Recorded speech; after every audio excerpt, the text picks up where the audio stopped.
Yes, dear student, I am Shakil Ahmad Khan. Assalamu alaikum wa rahmatullahi wa barakatuh. आज हम work, अगर आप dictionary देखते हैं या किसी भी लुगत को उठाते हैं तो उसके मुताबिक वर्क की डेफिनेशन एक अलग होती है, यानी to do anything which involve mental और physical effort.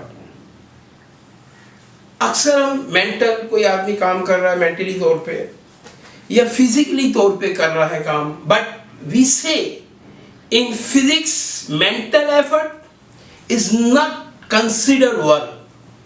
Physics definition of work is different.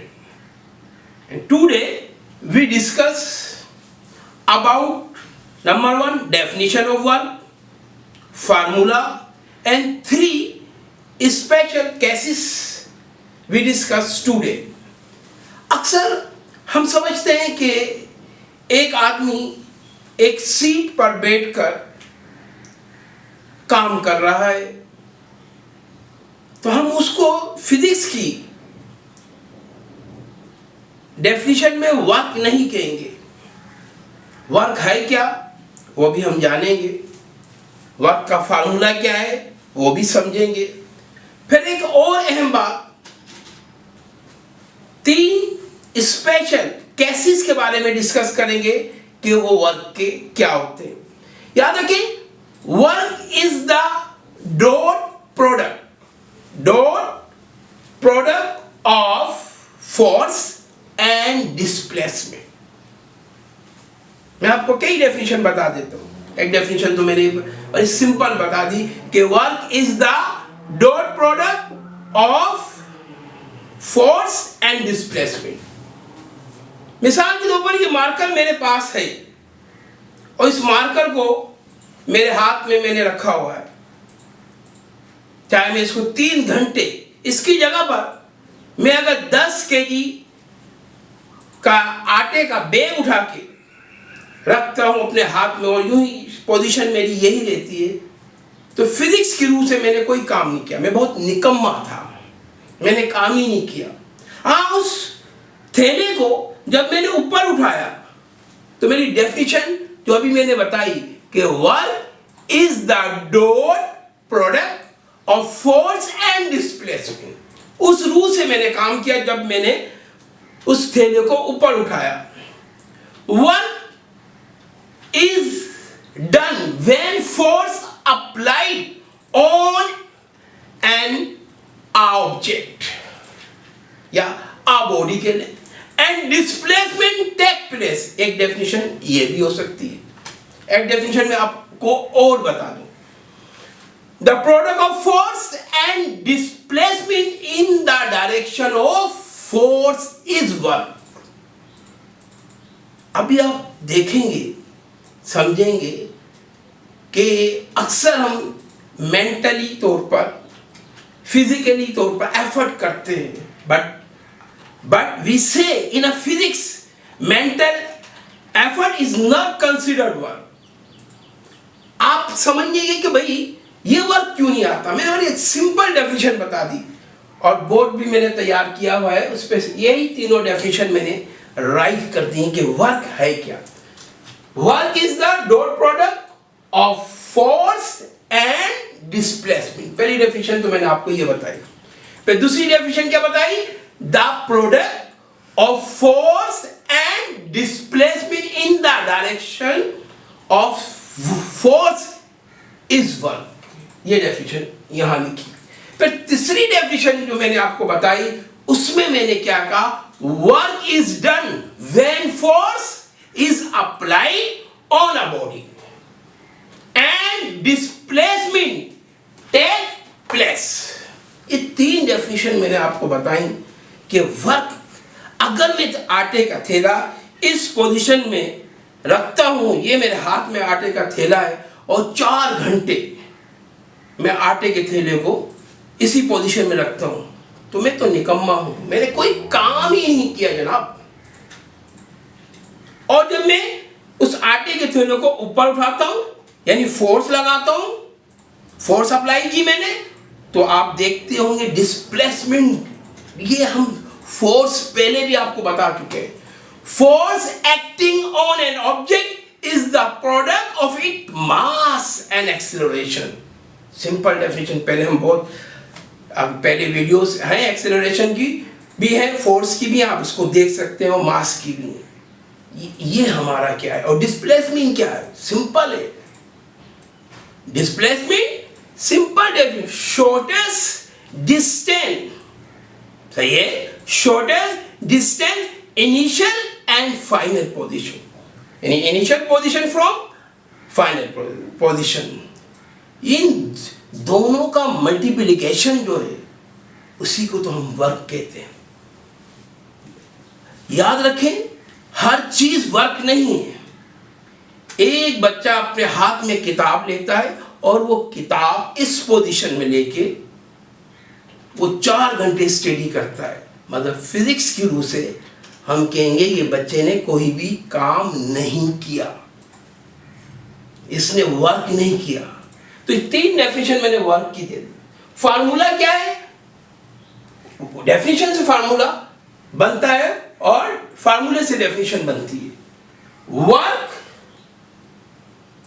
Is the dot product of force and displacement. इसको आसान कि work equal to force into displacement, force को F से और डिस्प्लेसमेंट को S से जाहिर करेंगे। और यहां पे मैंने एरो बना दिया है, दोनों वेक्टर क्वांटिटीज हैं। आपको पता है हमने इसके लिए भी वीडियो बनी हुई है मेरी कि स्केलर क्वांटिटीज क्या है और वेक्टर क्वांटिटीज क्या है। आपको पता है फिजिक्स में 7 फंडामेंटल क्वांटिटीज हैं, मगर कुछ डायरेक्शन के साथ हैं जिनको हम वेक्टर क्वांटिटीज कहते हैं। किसी में डायरेक्शन नहीं होती उसको हम स्केलर क्वांटिटी। आपको ताज्जुब होगा भी सुन के और आप हैरान भी होंगे कि वर्क जो है ये 2 वेक्टर क्वांटिटीज से बन रही है। फोर्स भी वेक्टर है और डिस्प्लेसमेंट भी वेक्टर है, मगर ये वर्क जो है वो स्केलर क्वांटिटीज है। आप कहेंगे वही वाह, 2 वेक्टर क्वांटिटीज से चीज बन रही है और वो स्केलर क्वांटिटी। जी हाँ, इसको हम आगे जाके जब हम 3 केसेस समझेंगे तो उसमें हम इसको बहुत ज्यादा इस पे बहस भी करेंगे और इसको समझेंगे। वर्क तो समझ में आ गया कि सिंपल डेफिनेशन मैंने आपको बता दी कि work is the dot product. Dot product किसका है, ऑफ फोर्स एंड डिस्प्लेसमेंट का। दूसरी डेफिनेशन क्या है, the product of force and displacement in the direction of force is work. और फिर आपने याद रखिए, आपको डेफिनेशन नहीं आती, फार्मूला याद है कि work equal to force into displacement. आप यही कहते हैं, यही डेफिनेशन है। Work is the dot product of force and displacement. अब मिसाल के तौर पर देखें, हमने यहां पर एक फिगर ड्रॉ की हुई है। फिगर में क्या है, हमने एक बॉडी ले ली और इस बॉडी पे हम फोर्स अप्लाई कर रहे हैं। वो क्या है, 15 न्यूटन की, और ये जो डिस्प्लेसमेंट कर रहा है सपोज कर लेंगे 3 मीटर या सेंटीमीटर से ये डिस्प्लेसमेंट कर रहा है। अगर कोई आपसे कहे, एनीबॉडी आस्क्स यू कि भाई ये वर्क के क्या है, तो आप क्या करेंगे, वर्क के लिए वर्क इक्वल टू फोर्स कितनी अप्लाई हो रही है इस बॉडी पे, 15 न्यूटन हो रही है। तो 15 न्यूटन मल्टीप्लाई और डिस्प्लेसमेंट कितना है, 3 इसका डिस्प्लेसमेंट है। तो क्या हो गई आपके पास, 15 3 45 45 क्या हो गई, 45 क्या हो गई इसकी यूनिट, न्यूटन से into metre. Newton metre actual में क्या है, ये जूल है। आप कह सकते हैं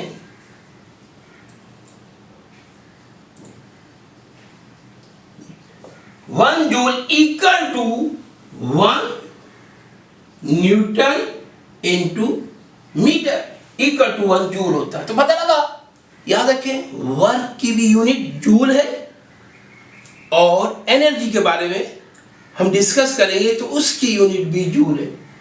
और जब तो अभी समझ में आ गया वर्क, तो हमारी आज जो हमारा मेन डेफिनेशन थी कि भाई वर्क क्या है। अगर आप इस गौर से इस फिगर को देखें, बाद में हम ये फोर्स क्या है, ये फोर्स सेम डायरेक्शन में अप्लाई हो रही है, सही है, और दोनों डिस्प्लेसमेंट भी उसी डायरेक्शन में, हम ये केस में जानेंगे। तो फोर्स हमारे पास जो है वो भी सेम डायरेक्शन में और डिस्प्लेसमेंट भी सेम डायरेक्शन में। तो यहां पर हमारे पास जो एंगल बनेगा, यानी जो चीटा बनेगा, वो क्या होगा, 0 डिग्री होगा। क्लियर जनाब? ये हम नेक्स्ट, अभी इसको आप कॉपी कर ले, नेक्स्ट क्लास हम लिखते हैं तो फिर आपको केसेस के बारे में डिस्कस करेंगे। Yes dear student, case number 1 समझते हैं, जानते हैं और देखते हैं कि केस 1 में हम क्या वर्क करते हैं। फर्स्ट जो केस है हमारे पास, when the force and displacement, सही है, when the force and displacement are same direction, यानी फोर्स भी हम और डिस्प्लेसमेंट दोनों एक ही डायरेक्शन में होंगे। मिसाल के तौर पर ये एक बॉडी है, अगर सपोज कर लें ये बॉडी, ये आदमी किसी ब्लॉक को खींच के लेके उस साइड पे जा रहा है। अब देखेंगे इस पे 15 न्यूटन हम फोर्स अप्लाई कर रहे हैं और डिस्टेंस यानी डिस्प्लेसमेंट जो हमारे पास परफॉर्म होगा, जो ये तय करेगा वो 3 मीटर करेगा। क्लियर? अब देखें फोर्स भी इसी डायरेक्शन में अप्लाई हो रही है और इसी के अंदर, इसी के, सही है, यानी सेम डायरेक्शन में। देखिए हमने जो पहला केस समझना है उसमें हमने क्या कहा, when the force and displacement are same direction, यानी फोर्स और डायरेक्शन एक ही, यानी फोर्स और डिस्प्लेसमेंट, सही है, एक ही डायरेक्शन में होंगे। आज जनाब फार्मूले की मदद से समझते हैं। जैसे W जो आपने फार्मूला निकाला था, W equal to F S cos theta. अब इन केस यहां जो चीटा हमारे पास है, चीटा क्या है हमारे पास, 0 डिग्री है। क्लियर? और कोस ये भी समझ लेते हैं, कोस जो होता है 0 डिग्री वो किसके इक्वल होता है, वो 1 के इक्वल होता है। क्लियर? फार्मूला में वैल्यू पुट करते हैं तो क्या है, 1 फोर्स। अब फोर्स की जगह पे इसकी डायरेक्ट कितनी फोर्स अप्लाई हो रही है, 15, यहां पे हम 15 राइट कर देते हैं, मल्टीप्लाई होगा। और डिस्प्लेसमेंट कितनी है, 3, यहां पे आ जाती है। कोस चीटा कितना है, 0 डिग्री है। चाहे तो आप यहाँ पे एक स्टेप अगर आप चाहें तो बढ़ा लें, सही है, यानी पहले आप 0 लिख दें, फिर उसके बाद कर लें, मैं डायरेक्ट लिख देता हूँ 1, इसकी वैल्यू क्या है, 0 डिग्री की 1, वो हमने यहाँ पुट कर दी चीटे की जगह। तो हमारे पास क्या आ गया, वर्क डन क्या आ रहा है हमारे पास, 15 3 45, 45 अंदर 45। तो हमारे पास जो कैलकुलेशन हमारे पास आ रही है वो कितनी आ गई, 45 क्या आ जाएगी, जूल आ जाएगी, क्योंकि newton into metre equal to 1 joule के बराबर होता है। तो ये हमारे पास, अब हमें इस केस में समझा क्या हमने, कि ऐसा काम जो जिस पर फोर्स भी हम अप्लाई करें और डिस्प्लेसमेंट भी हो, मगर एक ही डायरेक्शन में। बस ये बात ध्यान में रखना है, when the force and displacement are same direction. तो यहां पे जो चीटा डेवलप होगा, चीटा क्या होगा, चीटा इक्वल टू 0 होगा। तो वर्क इज पॉजिटिव होगा। याद रखिएगा, जब भी when the force and displacement are same direction, तो चीटा क्या होगा, 0 होगा और वर्क क्या होगा, वर्क इज पॉजिटिव। इसको आप कॉपी कर लें। फिर दूसरे केस पे चलते हैं। Yes dear student, second case जो हमारा होगा वर्क डन का, उसमें हम ये समझेंगे कि भाई आया एंगल की क्या पोजीशन है। ये स्लाइड आपने देखी होगी, उस स्लाइड में भी हमने आपको ये समझाया है सही है, और कैमरे के सामने भी हम आपको ये बता रहे हैं कि when the direction of the force is opposite to the direction of displacement। Clear हो गई बात? यानी फोर्स और डिस्प्लेसमेंट की डायरेक्शन अपोजिट होगी दोनों। यानी पहला फर्स्ट केस में हमने ये जाना था कि सेम डायरेक्शन थी, तो हमने समझा था कि एंगल वहां पे 0 डिग्री क्या है, प्रिपेयर हुआ था। मगर यहां पर जो एंगल है, जो चीटा एंगल होगा वो 180 डिग्री होगा। दोबारा समझे, when the direction of the force is opposite direction of the displacement, theta equal to 180 degree. Dear student, आप समझ रहे होंगे कि दोनों डायरेक्शन अपोजिट हैं। आपने जैसे न्यूटन का थर्ड लॉ देखा होगा कि एक टू रिएक्शन है। अगर एक बॉल को आप इस डायरेक्शन में फेंकते हैं तो वो डायरेक्शन चेंज होके आती है। यहां भी डायरेक्शन चेंज है। मैं आपको समझाने के लिए ये सपोज कर लीजिए, बोतल जो मेरे हाथ में है, मैं अपनी फोर्स अप्लाई कर रहा हूं और इसको उठाने के लिए, देख रहे हैं, तो डायरेक्शन मेरी जो डिस्प्लेसमेंट है वो ऊपर आ रही है, देखिए चेंज हो रही है ना। मगर आप देख रहे होंगे फोर्स जो है वो ग्रेविटी की तरफ जा रही है। ये कंडीशन हो, आए इसको एक फिगर की तरह की मदद से समझते हैं। मिसाल के तौर पर जिस कंडीशन में मैंने बोतल उठाई हुई थी, तो ये फोर्स मेरी इस डायरेक्शन में जा रही है जो 15 न्यूटन है, और डी के लिए या एस के लिए डिस्प्लेसमेंट के लिए दोनों यूज करते हैं, तो वो 3 क्या है, मीटर है। अब दोनों डायरेक्शन अगर और से आप देखें दोबारा, मेरे पास ये बोतल है, तो मैं अब फोर्स अप्लाई कर रहा हूं तो डिस्प्लेसमेंट चेंज हो रही है। तो हमारी डिस्प्लेसमेंट और फोर्स की डायरेक्शन दोनों अपोजिट है। तो आप गौर से देखें मुझे, तो ये डायरेक्शन बन जाएगी। अगर आप इसको यहां देखें कि डिस्प्लेसमेंट अगर ऊपर है तो फोर्स की डायरेक्शन उसके अपोजिट है, और ये एंगल आपका बन जाएगा, और ये एंगल आपका क्या बन जाएगा, डी बन जाएगा। यानी आप कह सकते हैं 180 डिग्री, एक डी बन जाएगा। अब याद रखिए, जब ये कंडीशन होगी तो फिर हम कह सकते हैं the work is negative. Clear reason में की work done by the force of gravity, ये ध्यान में रखना है आपने। आज जब फार्मूले की मदद से समझते हैं, इसी चीज को लेते हैं। जैसे हमारे पास वर्क है W equal to F S, या चाहे तो यहां पे D भी यूज कर सकते हैं, cos चीटा। क्लियर? अब वैल्यू पुट करते हैं, फोर्स कितनी अप्लाई कर रहे हैं, 15 न्यूटन मल्टीप्लाई यानी इनटू डिस्प्लेसमेंट कितना है, 3 cos चीटा।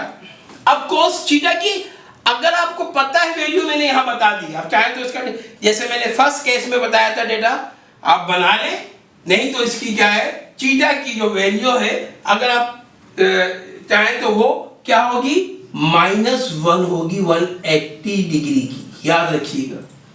क्लियर? बात समझ में आ गई? कितनी होगी, -1 cos 180 डिग्री की। अब अगर हम इसको मल्टीप्लिकेशन करते हैं तो प्लस माइनस माइनस और क्या आ जाएगा 145 जूल आ जाएगा। याद रखिएगा कि we can say work done can be both positive and negative. पहले केस में हमने देखा था कि वर्क क्या हुआ था, पॉजिटिव हुआ था, मगर दूसरा केस जो हमें बता रहा है, कह रहा है when the direction of force is opposite the direction of displacement. तो यहां पे आपने ये केस में समझा कि फोर्स जो हमारे पास सही है, हम जो कर रहे हैं उनकी और डिस्प्लेसमेंट की डायरेक्शन सही है, दोनों की अपोजिट डायरेक्शन होगी, सेम डायरेक्शन नहीं होगी। तो केस नंबर 2 हमें यही समझा रहा है। यस डियर स्टूडेंट, केस जो थर्ड केस के अंदर हम समझेंगे और यहाँ पे क्या हो रही है। आप मेरे हाथ में एक बैग देख रहे होंगे तो आप समझ रहे होंगे सर क्या ऑफिस जा रहे हैं। नहीं, मैंने ये बैग आपको समझाने के लिए लिया है। अब अगर आप समझें, देखें फॉर एग्जाम्पल अगर मैं इस डायरेक्शन में हूँ या उस डायरेक्शन में हूँ, कोई प्रॉब्लम वाली बात नहीं है। यहाँ पर मेरे पास जो फोर्स लग रही है, ये देखिए ये परपेंडिकुलर कंडीशन में है, वर्टिकली सही है, फोर्स इज वर्टिकली सही है अप्लाई हो रही है, यानी परपेंडिकुलर सही है अपवर्ड डायरेक्शन में सही है ये। और अगर मैं इस डायरेक्शन में आ जाऊं, जब भी यही चीज हो रही है, फोर्स सही है वर्टिकली कंडीशन में आ रही है सही है, अपवर्ड डायरेक्शन में है। और अगर आप इस फिगर को देखें और से, ये फोर्स है और ये डिस्प्लेसमेंट है। यहां पर अगर मैं लगाता हूं, आप देख रहे होंगे कि एंगल जो मेरे पास बन रहा है वो 90 डिग्री का बन रहा है। और याद रखिएगा एंगल जो चीटा जो हमारे पास डेवलप हो रहा है वो क्या हो रहा है 90 डिग्री हो रहा है, और कौन सा हो रहा है कोस चीटा होगा। तो 90 डिग्री जो हमारे पास होगा, यहाँ पे हम 90 लिख देते हैं, तो उसकी जो वैल्यू होगी वो 0 होगी। क्या होगी 0 होगी। यानी हम कह सकते हैं कि मेरे हाथ में जो बैग है, मैं जितना भी काम कर लूं मगर मैं क्या हूं, मेरी होल वैल्यू इज 0 है। क्लियर। तो यानी ये डायरेक्शन आपने समझना है परपेंडिकुलर डायरेक्शन है, जिसको आप अमूदन कहते हैं। राइट एंगल क्या होता है 90 का होता है ना, राइट एंगल के सामने वाला क्या होता है हाइपोटेनस होता है। गिवन एंगल जो भी है वो से परपेंडिकुलर, जो बच जाएगा वो क्या हो जाएगा बेस।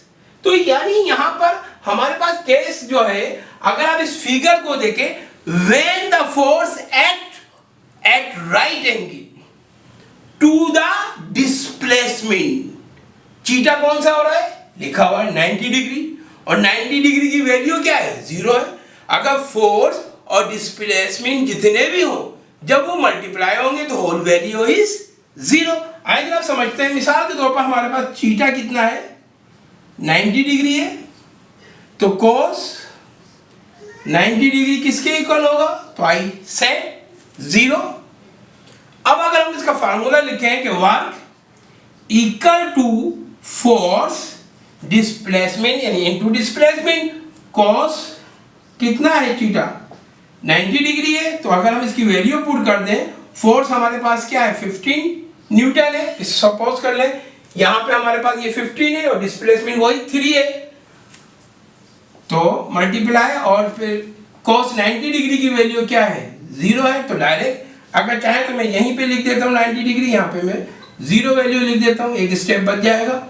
तो अगर हम इसको करें तो 15 3 जा 45 को 0 से करेंगे तो होल वैल्यू इज 0 हो जाएगी।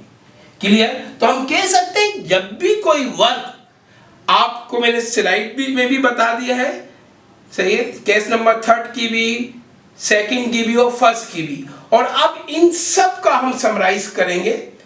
और समराइज के लिए ये आप स्लाइड पे भी देख रहे होंगे कि स्लाइड में पहला एंगल जो है हमारे पास, आपने देखा होगा दोनों की डायरेक्शन दोनों की डायरेक्शन क्या है, सेम डायरेक्शन है। क्लियर हो गई। और ये एंगल क्या हो रहा था, 0 डिग्री हो रहा था। ये आपने समझा। फिर दूसरा जो हमारे पास केस था, इसमें हमने ये समझा कि डायरेक्शन फोर्स और डिस्प्लेसमेंट की क्या है, अपोजिट है। तो यहां पे जो एंगल हमारे पास डेवलप हुआ वो 180 डिग्री हुआ। केस नंबर 3 में जो हम समझ रहे हैं, केस नंबर 3 में हमने ये समझा कि अगर कोई भी चीज इस कंडीशन में आ जाए परपेंडिकुलर, तो उस वक्त क्या हो जाएगी, फोर्स इस अपवर्ड डायरेक्शन में हो जाएगी। जिस तरह में तो जो एंगल डेवलप होगा वो क्या होगा, चीटा 90 डिग्री का होगा।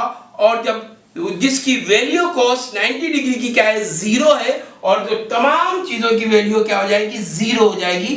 तो ये स्लाइड में आप देख रहे होंगे, जो स्लाइड नंबर केस नंबर जो 3 है, इसमें हमने तीनों केसेस को सही है यज्ञा कर लिया है। और इसमें हमने आपको बता दिया है कि एंगल किस तरह तीनों केसेस में डेवलप हो रहे हैं। तो मुझे उम्मीद है कि इंशाअल्लाह ताला आप अच्छी तरह इसको खूब समझेंगे। देखिए फिजिक्स केमिस्ट्री समझने वाली चीज़ें हैं, इसकी कैलकुलेशन भी और इसको आपने समझना भी है। तो मुझे उम्मीद है कि इंशाअल्लाह ताला आप इस पे अमल भी करेंगे। और सही है, चैनल को भी आपने सही है सब्सक्राइब करना है, और ये और अपने दोस्तों और साथियों को भी देना है। अस्सलामु अलैकुम।